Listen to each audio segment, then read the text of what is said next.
할렐루야. 네, 반갑습니다. 우리가 이 땅을 살아가면서 누구를 어떤 것을 아느냐보다 누구를 만나느냐, 누구를 아느냐가 더 중요합니다. 저는 어려서부터 교회를 다녔습니다. 그래서 교회 안에 많은 교역자들과 이상하게 지냈어요. 그분들을 보면서 참 존경하고 아주 멋진 일을 하신다라고 생각을 했습니다. 그래서인지 저도 목사가 되었고 선교사로 이 브라질 땅에 나오게 되었습니다. 가장 중요한 것은 누구를 만나느냐가 우리의 인생을 결정짓는 것 같습니다. 1999년도에 제가 처음 브라질을 왔었는데, 그때 평신도 사역자로 왔었는데 아마 사업하시는 분들을 만났으면 아마 목사가 되지 않고 사업을 했을 것입니다. 그런데 만나는 사람들은 목사님, 박동주 선교사님 같은 분, 저런 분들을 만나면서 신학 공부를 해야 되겠다라는 생각을 가지고 1년 만에 다시 돌아갔습니다. 그리고 신학 공부를 하고 또 다른 나라에서 선교 사역을 하다가 이제야 다시 돌아왔습니다. 여러분, 우리가 믿음 생활을 하면서 지식과 정보가 참 중요합니다. 그러나 그보다 더 중요한 것은요, 누구를 알고 누구를 만나느냐가 더 중요한 것입니다. 우리가 참으로 알아야 할 분이 한 분이 있습니다. 그분은 바로 우리 하나님입니다. 아멘입니까? 하나님을 알아야 우리가 이 땅을 정말 아름답게 살아갈 수가 있습니다. 여러분, 우리는 성령님을 통하여서 예수님을 알게 되었습니다. 성령님의 도움 없이는 예수님을 알 수가 없습니다. 성령님은 우리가 예수님이 누구신지 알도록 도와주십니다. 그래서 우리가 예수님을 믿도록 도와주시는 분이 바로 성령님이십니다. 예수님이 세우신 교회가 구체적으로 시작된 것도 오순절 성령 강림을 통해서입니다. 그러므로 성령님을 떠나서는 교회는 존재할 수가 없습니다. 아무리 탁월한 목사가, 아무리 탁월한 리더자가 온다고 해도 성령님이 임하시지 않으면 교회는 무너지고 마는 것입니다. 또한 예수님의 지상명령인 세계선교가 이루어지는 것도 성령님을 통해서입니다.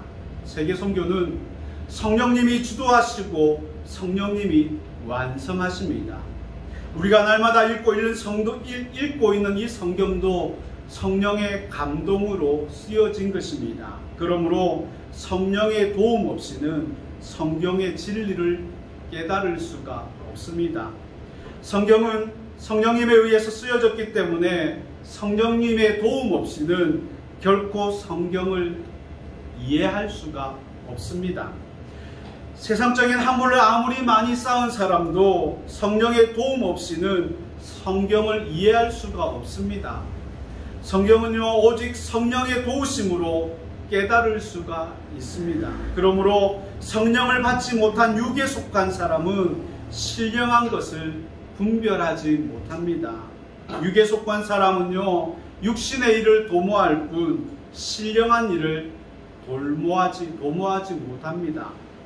우리가 기억해야 할 것은 육신의 인생은 하나님과 원수가 되어진다는 것입니다. 육신의 생각은 사망이라고 말씀하고 있습니다. 곧 죽음입니다. 반면에 영의 생각은 하나님을 기쁘시게 한다고 했습니다. 성령이 충만하게 받게 되어지면요, 성령의 열매를 맺게 되어집니다. 우리의 성품입니다. 우리는 성령의 열매를 알고 성령의 열매를 맺기를 사모해야 됩니다. 예수 믿는 사람이 성격이 이상하다면 아마 그 사람은 하나님은 알되 하나님의 말대로 살아가지 않는 사람일 것입니다. 성령의 열매는요, 성품과 관련이 되어 있습니다. 우리의 힘으로는 예수님의 성품을 만들어낼 수가 없습니다. 오직 성령께서 우리 안에 역사하실 때 예수님의 성품이 우리의 삶 속에서 드러나는 것입니다. 그래서 예수님은 그 열매로 그를 알지어다라고 말하고 있습니다. 또한 성령님이 없이는요, 치유도 없고 회복도 없습니다. 여러분, 코로나로 인하여 힘들지 않습니까? 어렵지 않습니까? 성령님이 임하셔서 조금씩 이것을 깨끗하게 만들어 나가실 줄 믿으시기 바랍니다. 그리고 우리의 마음 한 부분이 상해 있다면 이 상한 마음도 성령 하나님께서 치유해 주실 줄 믿으시기 바랍니다. 우리가 상실한 모든 것을 회복시켜 주시는 분이 바로 성령님입니다. 그래서 이 성령님이 교회 안에 임하는 것이 정말 중요한 것입니다. 우리의 마음을 좀 비워놓고 우리의 생각을 이 시간 좀 내려놓고 주님께만 집중하며 하나님이 주시는 말씀으로 말미암아 채워지는 귀한 시간 되어지길 주의 이름으로 축복합니다. 에스겔 37장은요, 마른 뼈를 사용하시고 마른 뼈를 군대로 만드시는 성령님에 대해서 말씀하고 있습니다.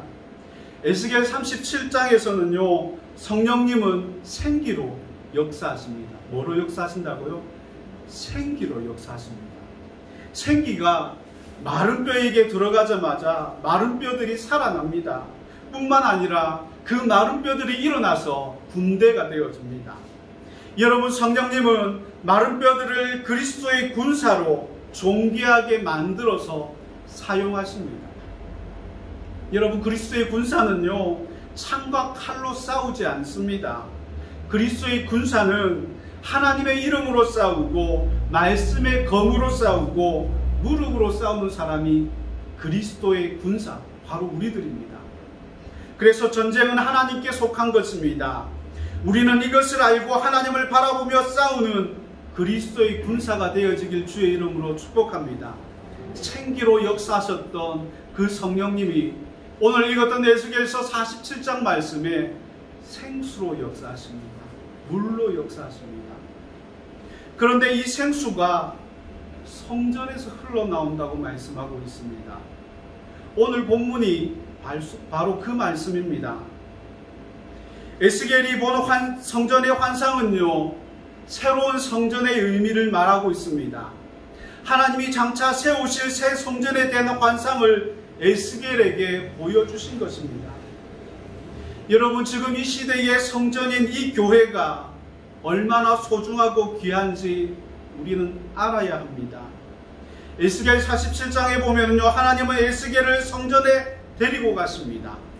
성전으로 데려가시는 이유는요, 성전문에서 흘러나오는 물을 보여주기 위함이었습니다. 에스겔은 하나님의 성전에서 여호와의 영광이 가득함을 보게 됩니다. 에스겔이 본 이 새 성전은 무엇을 의미합니까? 이 새 성전은요, 성전 대신 예수님을 의미하고 있습니다.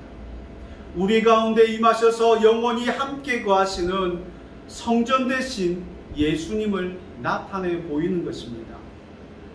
예수님도 자신을 성전이라고 말씀하셨습니다. 예수님은 사람이 세운 성전을 허물고 친히 몸으로 성전을 세우셨습니다. 구약의 율법에 의해 만들어진 성전을 허물고 복음으로 세워진 영원한 성전을 세우셨습니다. 예수님의 말씀하신 성전이 바로 이 교회입니다. 그래서 교회는 그리스도의 몸입니다. 그리고 예수님은 교회의 머리가 되어지는 것입니다. 에스겔이 보았던 성전문에서 흘러나오는 이 물, 곧 생수가 주님의 몸된 교회에서 흘러나오고 있습니다. 교회는 생수를 제공해 주는 곳입니다. 세상이 줄 수 없는 생수를 제공해 주는 곳이 바로 교회입니다. 이 물을 마시면 삽니다. 이 물을 마시면 치유되어집니다. 회복되어집니다. 번영합니다. 그러므로 우리는요, 교회를 사랑해야 됩니다. 음부의 권세가 역사하지 못하도록 교회를 보호해야 됩니다. 아멘입니까? 에스겔서 47장에 보면은요, 생수의 강이 임하면 죽은 바닷물이 소생합니다. 이 물이 흐르는 곳에는요, 번영하는 생물이 살며 고기도 많이 생깁니다. 생수의 강이 흐르는 곳마다 모든 것이 살아납니다. 하나님의 길은요, 생수가 흘러넘치는 교회에 있습니다. 하나님이 주시는 이 생수를 마시면 소생한다고 했습니다. 치유받게 되고 번영한다고 했습니다.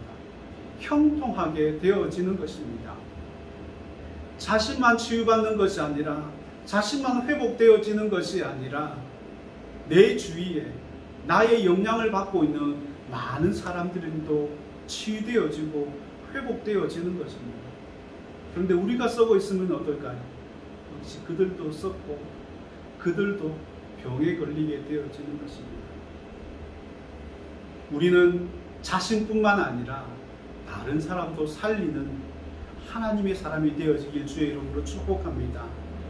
구약 성경과 신약 성경 모두에서 하나님은 우리에게 생수를 주기 원하는 분임을 알게 됩니다. 누구에게나 차별 없이 목마른 자에게 이 생수를 주신다고 말씀하셨습니다. 또 갈망하는 자에게 주십니다. 사모하는 자에게 주십니다. 그저 값없이 주십니다. 하나님이 구약에서 약속하신 이 생수를 신약에서 예수님이 다시 약속하십니다. 하나님은 왜 우리에게 이 생수를 주기 원합니까? 우리 인간에게 너무나도 소중하기 때문입니다. 인간에게 호흡 다음으로 중요한 것이 물입니다. 물이 흐르면 식물이 살아나듯이 우리 안에 생수가 흐르면 우리의 영혼이 삽니다. 우리의 육신의 건강은요, 물과 밀접한 관계가 있습니다. 마찬가지로 우리의 영혼의 건강도 물과 긴밀한 관계가 있는 것입니다. 그래서 하나님이 우리에게 생수를 약속하신 것입니다. 그렇다면 이 생수는 어떻게 오는 것이며 누구를 통하여 오는 것입니까? 이 생수는 무엇을 의미하는 것입니까? 이 생수의 근원은요, 바로 하나님입니다. 하나님은 생수를 주실 뿐만 아니라 생수의 근원이 되어 주십니다. 하나님이 주시는 생수를 버리면 생수의 근원 되시는 하나님을 저버리는 것입니다. 예레미야서 2장 13절 말씀을 보면 내 백성이 두 가지 악을 행하였으니 곧 생수의 근원 되시는 나를 버린 것과 스스로 웅덩이를 판 것인데 그것은 물을 저축하지 못할 터진 웅덩이라 라고 말하고 있습니다. 또 예레미야 17장 13절 말씀을 보면 이스라엘의 소망이신 여호와여 무릇 버리는 자는 다 수치를 당할 것이라 물은 여호와를 떠나는 자는 흙에 기록되리오니 이는 생수의 근원이신 여호와를 버림이라 라고 말씀하고 있습니다. 여러분, 이 말씀을 기억하십시오. 하나님이 생수의 근원 되십니다. 그래서 생수의 근원이 되시는 하나님을 떠나면 안 된다는 것입니다. 생수의 근원 되신 하나님을 사모해야 되는 것입니다. 그리고 하나님이 생수의 강변에 우리가 뿌리를 내릴 때에 형통하다는 것입니다. 우리는 축복받기를 원합니다. 우리는 형통하기를 원합니다. 저만 그렇습니까? 교회에서 하나님을 온전히 믿으며 우리의 삶이 형통해지고 축복받아지는 것은 당연한 것입니다. 우리가 그의 나라와 그의 의를 구하면요, 그 모든 것이 남의 것이라고요? 우리의 것이라고 성경에도 기록되어 있지 않습니까? 그래서 우리는 사람을 의지해서는 안 되는 것입니다. 혈육을 의지해서는 안 되는 것입니다. 하나님을 의지하고 하나님을 의지하면요, 하나님께 의뢰하면은 하나님께 깊이 뿌리를 내려야 하는 것입니다. 하나님은 혈육으로 권력을 삼는 사람을 싫어합니다. 그런 사람은 좋은 일이 오는 것을 보지 못할 것이라고 말씀하고 있습니다. 여러분, 우리는 잘못된 모범을 따라서는 안 되는 것입니다. 좋은 모범을 따라가야 되는 것입니다. 좋은 모범은요, 하나님께 깊이 뿌리 내리는 것입니다. 하나님의 생수의 강변에 뿌리를 내리는 것입니다. 저희 집에 문을 열고 들어가자마자 새싹보리가 조금씩 자랍니다. 집사람이 보리를 가지고 와서 그냥 쟁반 위에다가 종이를 휴지를 한 서너 장을 깐 것 같아요. 그 위에다가 보리를 이렇게 뿌려놨습니다. 한 일주일 정도 지나니까 새싹이 자랍니다. 조금씩 자라면 잘라서 샐러드에 같이 먹습니다. 맛있습니다. 고소합니다. 근데 뿌리가 막 자라고 있습니다. 그 뿌리가 땅에 있지 않고 그냥 접시에 있기 때문에, 휴지에 있기 때문에 하루만 물을 안 주면 이건 죽고 맙니다. 여러분, 강변에 뿌리를 내리고 그 나무가 자라면요, 그 생이 다할 때까지 계속 자라면서 그 나무의 생을 마감할 것입니다. 여러분, 우리가 하나님의 말씀에 뿌리를 내리고 살아갈 때 이게 우리에게는 형통밖에 없습니다. 하나님의 말씀에 온전히 뿌리를 살아가고 있는데 나는 저주받았다, 내 일이 안 풀린다, 그거는요 하나님을 잘못 믿은 것입니다. 하나님을 온전히 믿고 뿌리 깊게 살아갈 때 그분에게는요 형통밖에 길이 없습니다. 그래서 하나님을 의지하며 여호와를 의뢰하는 사람은요 복을 받을 것입니다. 예레미야 17장 7절 8절 말씀에 그렇게 기록하고 있는 것입니다. 물가에 심은 나무가 그 뿌리를 강변에 뻗치고 더위가 오를지라도 두려워하지 아니합니다. 아무리 더워도 두려워할 필요가 없습니다. 왜입니까? 강변에 뿌리가 있기 때문입니다. 그 잎이 청청할 것이라고 말씀하고 있습니다. 가무는 해도 걱정이 없고 결실이 그치지 아니함 같을 것이라고 말씀하고 있습니다. 여러분, 여호와를 의지하는 사람은요 복을 받습니다. 더위가 와도 두려울 것이 없습니다. 가무는 해도 걱정이 없습니다. 여러분, 바라기는 이런 사람이 되어지길 주의 이름으로 축복합니다. 여러분의 삶에 걱정이 없고 입이 청청하고 열매가 차고 넘치기를 주의 이름으로 축복합니다. 그리고 하나님은요 성전 대신 예수님을 통해 생수를 주십니다. 예수님이 오셔서 하신 일은요 생수를 주시는 일입니다. 예수님은 목마른 사마리아 여인에게 생수에 대해서 말씀하셨습니다. 그 생수를 받아 마신 사마리아 여인은 변화되었습니다. 거룩해졌습니다. 인생의 목적을 깨닫고 자신이 존재하는 이유를 발견했습니다. 생수를 마시고 참된 평안을 경험했고 솟구쳐 오르는 그 환희를 경험했다는 것입니다. 그리고 나서 그 사마리아 여인이 어떻게 했습니까? 그 동네에 들어가서 예수님을 증거하는, 복음을 증거하는 삶을 살았다는 것입니다. 여러분, 여기서 여인의 행동을 한번 보십시오. 생수를 마신 이 여인이 예수 그리스도를 증거하였습니다. 여러분은 지금 예수님을 증거하고 있는 그런 삶을 살아가고 있습니까? 여러분의 가게에 손님이 왔을 때에 여러분을 통하여서 예수 그리스도의 모습이 나타나고 있습니까?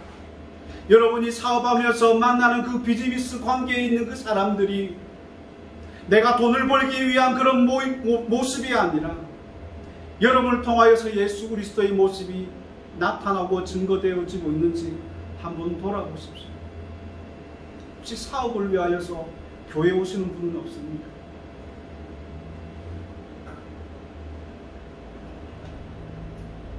이 생수의 은혜를 교회 안에서만 누리고 있지는 않습니까? 이 생수를 받아 마셔서 예수님을 증거하는 삶을 살아가는 저와 여러분의 삶이 되어지길 주의 이름으로 축복합니다. 저 사람을 만나고 나니까 내가 회복이 되어지더라. 저 사람을 만나고 나니까 내가 하나님을 믿고 싶은 그런 마음이 생기더라. 저 사람을 만나고 나니까 내가 교회 나가고 싶은 마음이 생기더라. 이 삐라시카바 한인교회가, 이 선교교회가 뭔데 저 사람을 저렇게 변화시켰느냐. 그래서 교회에 오고 싶은 마음이 여러분을 통하여서 만들어지길 주의 이름으로 축복합니다. 그리고 예수님이 구하는 자에게 주시는 생수는요, 바로 성령의 생수라는 것입니다. 하나님은 예수님을 통하여서 우리에게 생수를 주신다고 말씀하고 있습니다. 그렇다면 예수님을 통해 주시는 생수는 무엇을 의미합니까? 바로 성령님을 의미하는 것입니다. 제가 서론에서 이야기했던 그 성령님을 우리에게 주신다는 것입니다. 예수님은요, 하나님의 약속하신 그 성령님을 아버지 하나님께 받아 우리에게 부어주신다는 것입니다. 사도행전 2장 33절 말씀에 하나님의 오른손으로 예수를 높이시매 그가 약속하신 성령을 아버지께 받아서 너희에게 보고 듣는 이것을 부어주셨느니라 라고 말씀하고 있습니다. 예수님은 성령님을 아버지께 받아서 오순절을 할 제자들에게 부어주셨다고 말씀하고 있습니다.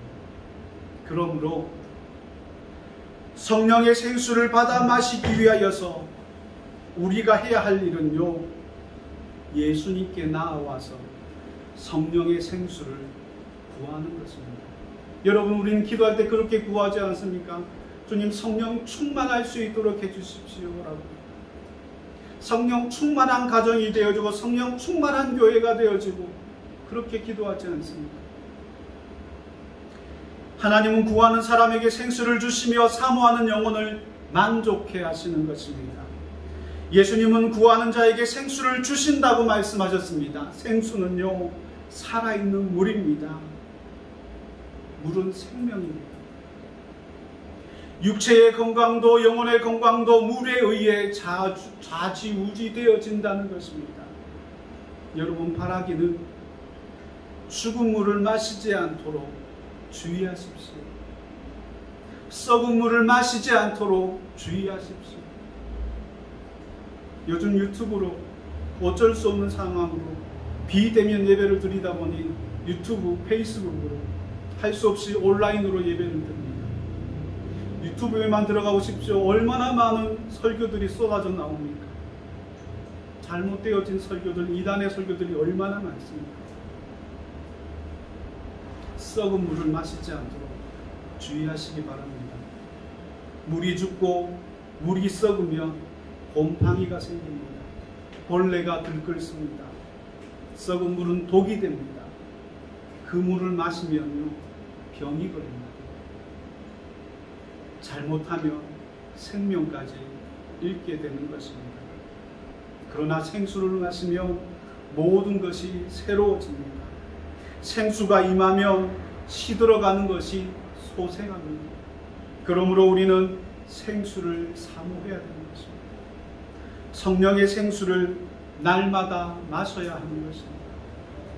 우리가 날마다 물을 마시듯이 성령의 생수를 날마다 마셔야 합니다.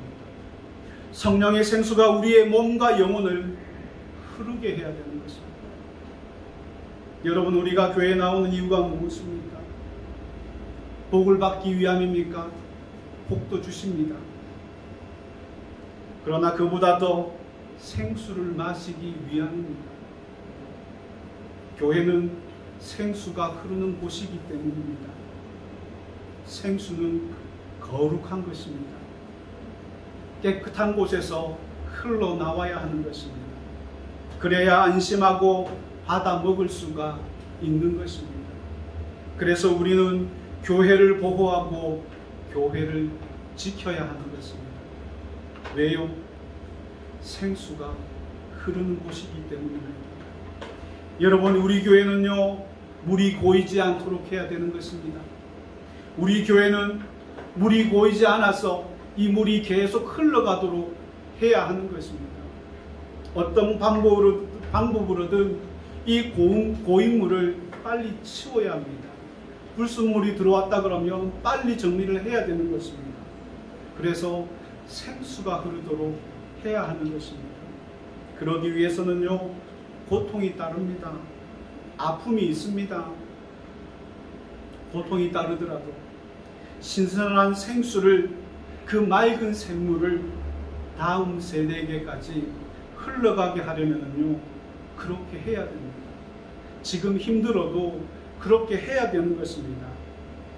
나만 안 마시면 된다는 이기적인 생각으로 자녀들에게 신앙 고백을, 신앙생활을 똑바로 시키지 않는다면 나중에 눈물을 흘리며 후회하게 될 것입니다.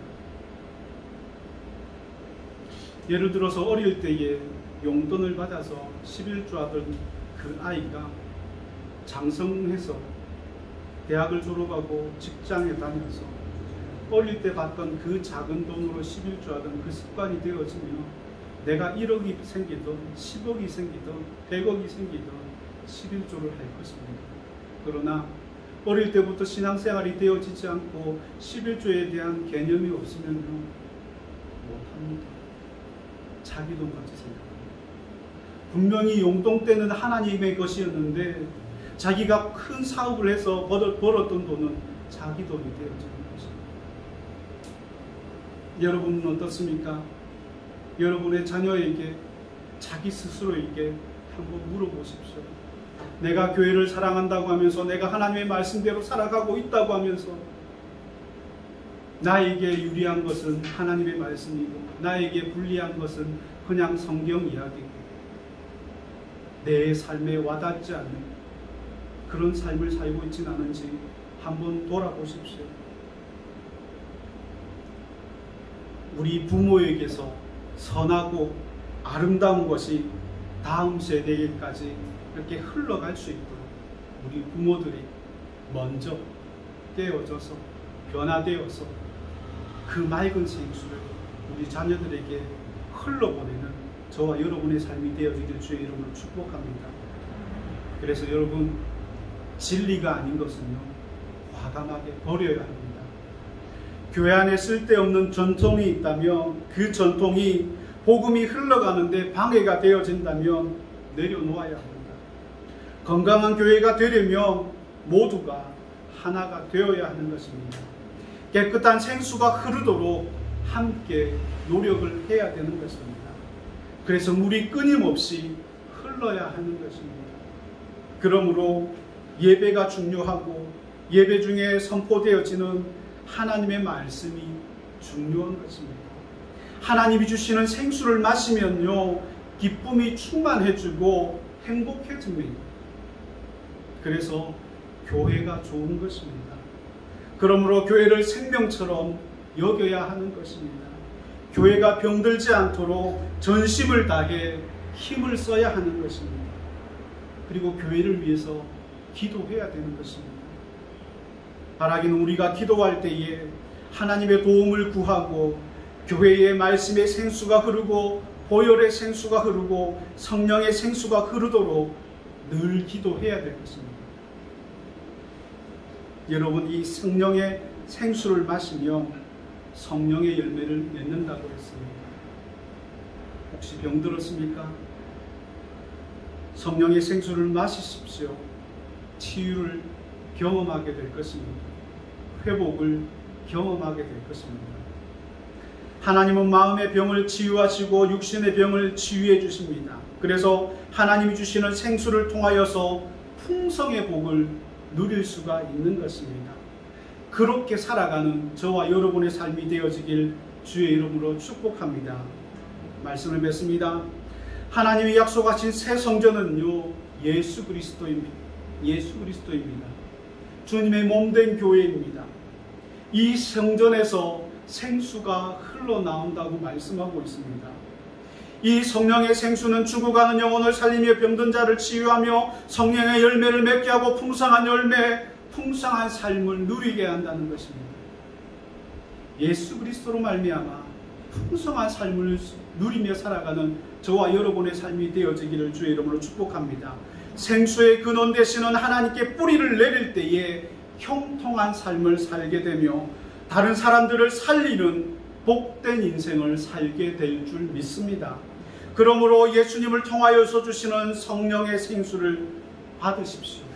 간절히 사모하십시오. 구하는 자에게 주시는 성령의 생수를 받아 마실 때에 우리의 영혼이 만족을 누릴 것입니다. 이것을 날마다 물 마시듯이 성령의 생수를 마시며 살아가는 저와 여러분의 삶이 되어지길 주의 이름으로 축복합니다. 기도하겠습니다. 하나님, 교회의 몸된 교회에서, 그리스도의 몸된 교회에서 생수가 흘러나오게 하신 감사합니다. 우리가 이 물을 마시며 더욱더 은혜 가운데 살아갈 수 있도록 해주시고, 생수의 근원 되신 예수님께 우리가 더욱 깊이 뿌리 내릴 수 있도록 하나님 함께하여 주시옵소서. 생수를 마시고 모든 것이 새롭게 소생되어질 수 있도록 주님께서 인도하여 주시옵소서. 병이 치유되어지고 기쁨이 충만해지고 행복을 누리며 그리스도 안에서 온전히 살아갈 수 있도록 주님 인도하여 주시옵소서. 이곳에 교회를 세워주시고 목사님을 통하여서 흘러나오는 귀한 생수, 하나님의 말씀을 통하여서 우리의 아픔이 회복되어지고 치유되어지고 깨어질 수 있도록 늘 주님께서 함께하여 주시옵소서. 믿음으로 온전히 살아나가는 복된 교회가 되어질 수 있도록 하나님께서 함께하여 주시옵소서. 예수님의 이름으로 기도드렸습니다.